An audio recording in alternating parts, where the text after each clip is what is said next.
Magandang araw po sa bawat isa sa inyo. Welcome back to our 365 Daily Devotions. Gusto ko po munang batiin si Jagar tsaka yung kanyang nanay, no? Si Manang Lucinia. Hello po sa bawat isa sa inyo. Now, ito pong araw na ito po yung pinakahuli nating devotion para sa ating topic na Teach Us to Number Our Days. Nawa itong isang buong linggo na ito, mas na-realize natin na kakaunti lang pala yung panahon natin dito sa mundo. At kailangan gamitin natin yung mga oras, araw, panahon natin ng tama na nakakalugod sa Diyos at nagagawa natin yung mga bagay na pinapagawa ng Diyos sa atin. Now, yung devotion po natin ay magmumula po sa Romans chapter 14, verse 12. Ito po yung isa sa pinaka nakakatakot na katotohanan. Na kapag ikaw ay namuhay na hindi mo kinalala yung Diyos, hindi ka nagpasakop sa Kanya, hindi mo inunawa yung mga bagay na pinapagawa o misyon ng Diyos sa iyong buhay.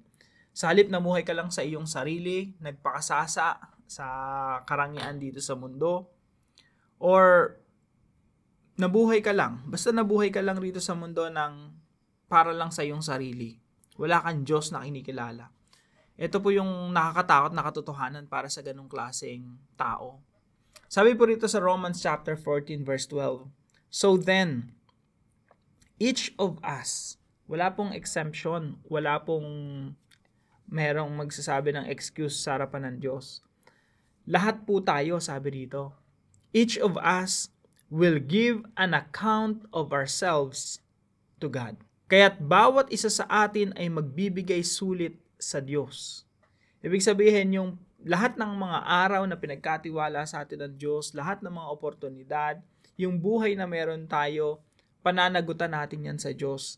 May tanong sa atin someday, anong ginawa mo sa buhay na binigay ko sa iyo dito sa lupa? Kaya po yung una nating katuruan ngayong umaga, we will give an account for what we do in our lifetime. Sa kabuuan ng buhay po natin, yan po ay merong accounting yan sa huli. Merong pagsusulit na, haharap tayo sa Diyos. At yung ginawa natin sa kabuuan ng ating buhay ay ipagsusulit natin sa Kanya.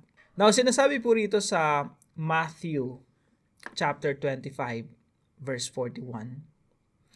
Ito po ay, I believe this is about the judgment day of God in the future. Kapag,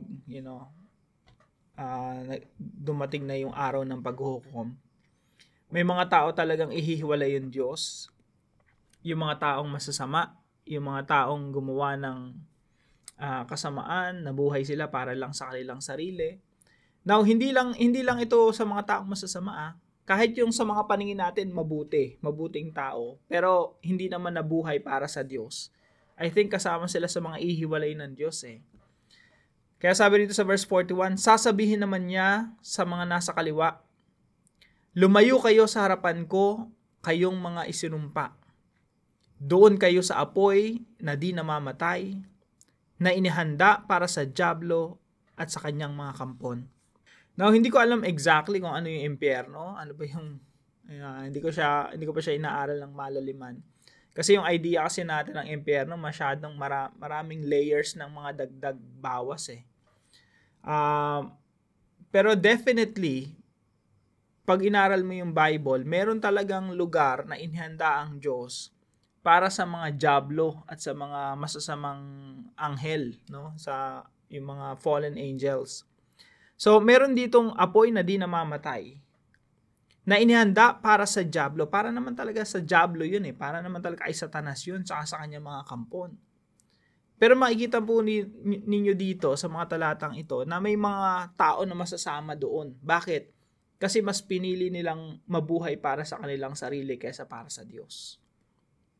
Sabi dito, doon kayo sa apoy na di namamatay na inihanda para sa dyablo at sa kanyang mga kampon. Kung isipin niyo pong mabuti, yung dyablo, si Satanas, siya yung dahilan kung bakit pumasok ang kasalanan dito sa buong nilikha. Kaya siya talaga yung mananagot, siya yung may pinakamatinding kaparusahan. Pero isipin niyo po, may mga taong sasama sa kanya sa day of judgment, sa araw ng paghuhukom. Isang nakakatakot na katotohanan na ayaw mo na yung mga mahal mo sa buhay doon pumaroon. doon pumunta. Kaya po, mga kapatid, ikaw at ako, no, lahat tayo rito, tandaan natin, may day of judgment. Meron talagang reward in the end at meron ding kaparusahan. And we will give an account for what we do in our lifetime. Sa buong buhay natin na ito, ipagsusulit natin sa Diyos yan. Now, hindi lamang po yung isang buong buhay natin, yung lifetime. Point number 2, we will give an account for what we do daily. Ibig sabihin, yung bago mo kasi masabi na naging makahulugan yung iyong buhay, yung isang buong mong buhay. Tandaan natin, yung isang buong buhay mo na yan, binubuo yan ng mga taon, ng mga buwan. Tapos yung mga buwan, binubuo ng mga araw. Sa mga katuwid, yung mga araw-araw na pinagkaloob sa atin ng Diyos, oportunidad para paglingkuran siya. Oportunidad para gawin yung mga pinapagawa ng Diyos. Yan po ipagsusulit natin sa Kanya. Ngayong araw na to may ipapagawa ang Diyos sa iyo at sa akin. Ang tanong, ginagawa ba natin yun ng matapat? Ginagawa ba natin yun ng may pagmamahal sa Diyos? Are we motivated by our love for God? Mahal mo ba si Lord? Kaya mo ginagawa yung mga bagay na yun. Tandaan natin, we will give an account for what we do daily. Kaya po, bago natin isipin yung kabuuan ng ating buhay, isipin muna natin yung ngayong araw, right now. Ikaw ba ay ginagawa mo ba kung ano yung tama? Ginagawa mo ba kung ano yung kalugod-lugod sa Diyos? Ginagawa ba natin kung ano yung hinihingi ng Diyos na gawin natin? If not, wag mo nang isipin o wag mo nang tangkain pang isipin na yung buong buhay mo magiging makabuluhan. Kung ngayon mismo hindi nagiging makabuluhan ang iyong araw. Tandaan natin, yung isang buong buhay natin binubuo yan ng mga araw. If you want your whole life to be meaningful, do it now. Do something today. Bawat araw na ginagawa natin, yan ay contribution natin sa isang buong buhay natin na hopefully maging makabuluhan. Number 3 po. Tingnan niyo po kung gaano ka-detalye yung pagsusulit natin sa Panginoon. Point number 3. We will give an account for every word we have spoken. Pati pala bawat salita na binibitawan natin, bawat pagmumura natin, paglapastangan, chismis, ganun kadetalye na bawat sinasabi natin, merong karampatang judgment yan sa huli. Reward or judgment. Now, sabi po dito sa Matthew chapter 12, verse 36, ang kausap po ng Panginoong Jesucristo, pinapatukoy ng Panginoong Jesucristo dito yung kanyang mga kaaway, mga umuusig sa kanyang panahon na yon. Pero po ito po ay I believe applicable sa lahat. Kasi patungkol po ito sa araw ng paghuhukom. Sabi po rito, tandaan ninyo, sa araw ng paghuhukom, pananagutan ng tao ang bawat walang kabuluhang salitang sinabi niya. Ganun po pala kadetalye, no? Yung mangyayari sa Judgment Day. Na bawat pangit mong sinabi o maganda mong sinabi, mga pananalita mo na nakakapagpala sa iba o nakakasakit sa iba, lahat pala yun ipagsusulit natin sa ating Diyos. We will give an account for every word we have spoken. Kaya pag nagsalita ka ng walang kabuluhan, nakakasakit sa kapwa mo, isipin mo meron yung karampatang judgment in the end. At bilang mga Kristiyano, salamat sa Panginoon kasi kasama na yan pinatawad ng ating Panginoong Jesucristo. Kung ikaw ay nabubuhay para sa Diyos. Kung ikaw ngayon ay nakay Kristo, nag-iba na yung perspective mo, nag-iba na yung pananaw mo, nag-iba na yung mga desires mo. Hindi perfect, I know that, mga makasalanan tayo mga tao, pero once na naging Kristiyano ka, na-convert ang iyong puso, nagkaroon ka ng iba yung pagmamahal sa Diyos at pagmamahal sa iyong kapwa. That means, kasama ka sa mga tinubos ng Panginoong Jesucristo. Salamat sa Diyos.